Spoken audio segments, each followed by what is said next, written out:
అయ్యగారు, ఈరోజు మా అమ్మ పనికి రానుందయ్యా. ఏమి రోగం? పుట్టినరోజంట. అబ్బో, పుట్టినరోజా?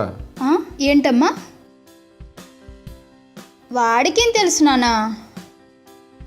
ఎక్కడో విన్నాడమ్మా, ఇక్కడ చెప్తున్నాడు. చదువుకోలేదు కదా, అంతే. సరే వెళ్ళరా. ఓకే అండి. గీతా గారు, ఈరోజు మీ జన్మదినం అంట. దినమేంట్రా దినం? పుట్టినరోజు అనాలి. అదేలే సార్. గీతమ్మ గారు, ఐ లవ్ యూ అండి.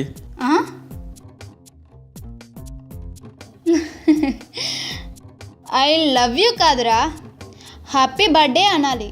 సరేలే అండి, నాకు తెలియదండి. అయినా ఈ పువ్వు ఎక్కడిదిరా నీకు? మన తోటలోదే.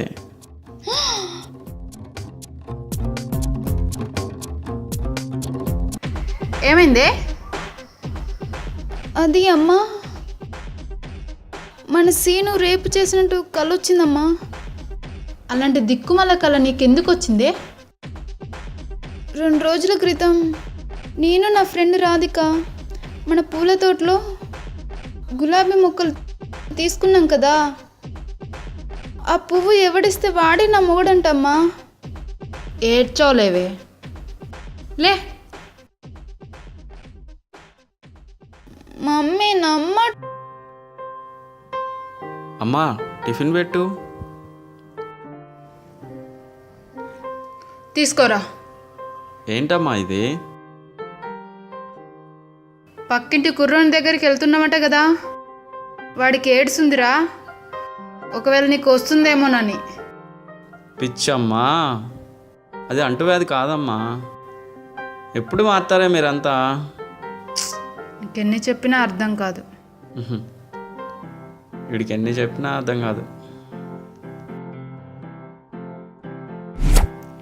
వీడికి ఏం చెప్పినా నా మాట ఏం వినడం లేదు. ఊర్లో వాళ్ళంతా వీడి గురించే మాట్లాడుకుంటున్నారు. ఆ జబ్బున్న వాడి దగ్గరికి వెళ్ళొద్దురా అంటే వినడే. ఒకవేళ వాళ్ళ భార్యతో సంబంధం పెట్టుకున్నాడా వీడు?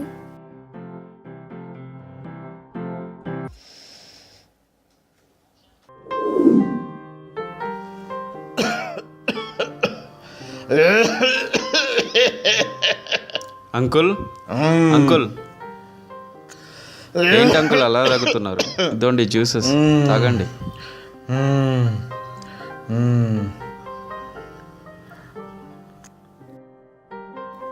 వసుంధర ఎక్కడ?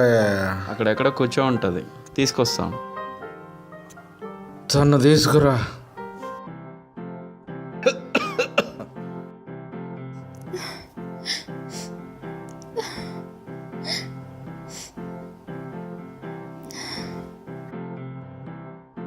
చూడండి, మీరు బాధపడద్దు, అదేమి అంటువ్యాధి కాదు. క్రమం తప్పకుండా ఫ్రూట్స్, జ్యూసు, మంచి మంచి విటమిన్స్ వస్తాయి. హ్యాపీగా మీ కళ్ళ ముందే ఉంటాడు. ఓకే అండి.